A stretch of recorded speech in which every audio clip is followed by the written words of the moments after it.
I want to ask you this because it seems like how much of an understanding or like how involved were you with crypto before you kind of found Richard Hart stuff? Like, were you around or maybe in waiting in the wings or something in the last cycle when Hex was around and maybe see anything of Richard Hart, or was it really more the creation of PulseChain?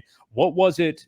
When did you understand like what DeFi was and that this creation was really the real way to do DeFi and crypto? Because a noob coming into this now is just going to pull up like Coin Market Cap and be like, oh, okay, let me get involved. Maybe Polygon Matic, that looks like a layer 2 that's up there, or just some of these other, I can't even name them all, but Solana and some of the other ones that are up top.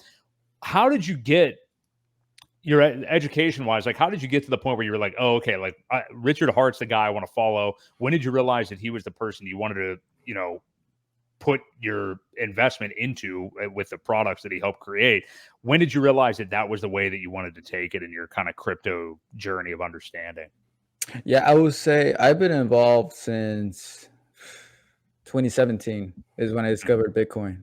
2017. And it's very difficult to miss it when you're involved in traditional finance. So when you're always looking at the index funds and Bloomberg's playing in my background all the time. That's all I play in my house. It's very difficult to not hear about crypto, right? And during that time when I first discovered it, was just always, oh, stocks is the way to go. Stocks is the way to go. Crypto's bullshit. Crypto's a scam. Why are they even talking about it?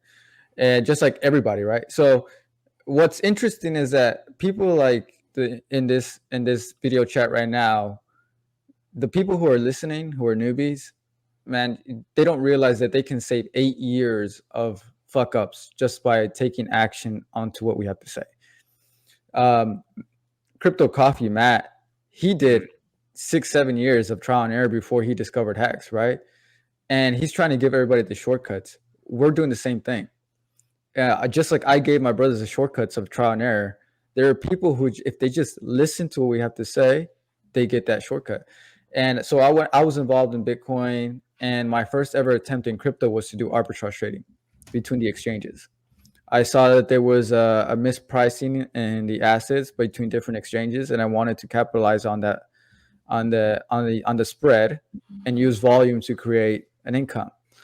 Just like many who try trading, it's not going to go for you, because you're going to lose a lot of money on slippage. You're going to lose money on trading fees, and at the end of the day, you have to have significant amount of capital to even capitalize on the small basis points that it moves, right?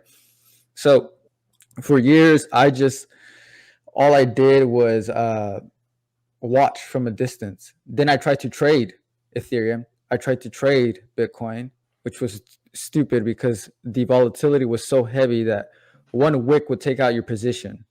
All right. So when I said I've lost $100,000 clips, it was through trading FX and trading crypto.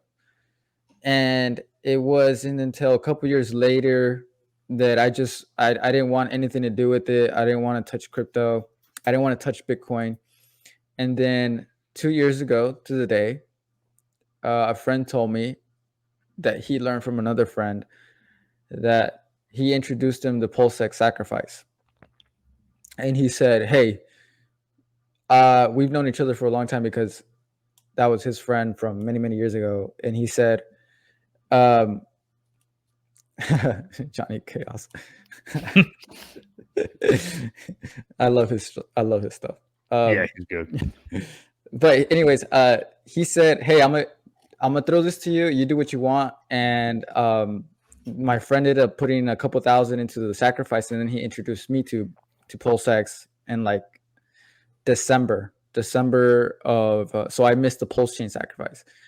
And I put my annual bonus that I got that year, and I put it into the sacrifice. And then I decided, okay, if I'm gonna go deep into this, let me look up exactly what I'm getting into. And then I ended up going down a massive rabbit hole of who Richard Hart was. And I've mentioned it before, like you have to spend more than 2-3 hours when you come across him, because he reels you in with the noise, but we have to listen to his streams to actually understand the rationale behind it, the logic behind it. So while we were waiting for the launch, I spent all that next year just learning as much as I could about PulseChain, what Ethereum was, why is it a copy of Ethereum, what is Bitcoin, because up until that point I didn't really understand it.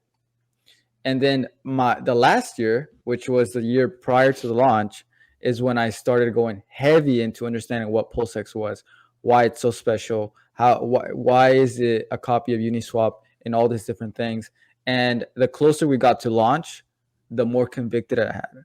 And luckily enough, there wasn't an opportunity for me to invest, so I was just accumulating cash.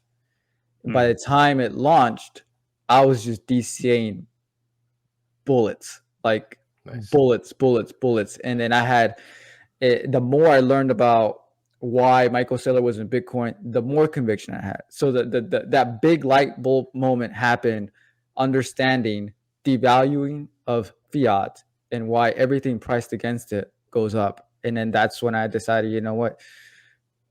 I don't need a 401k. I don't need traditional finance. They both operate the exact same way. I have to hold for the exact same time for both of them. Might as well go into the asset that's going to give me 100x the returns.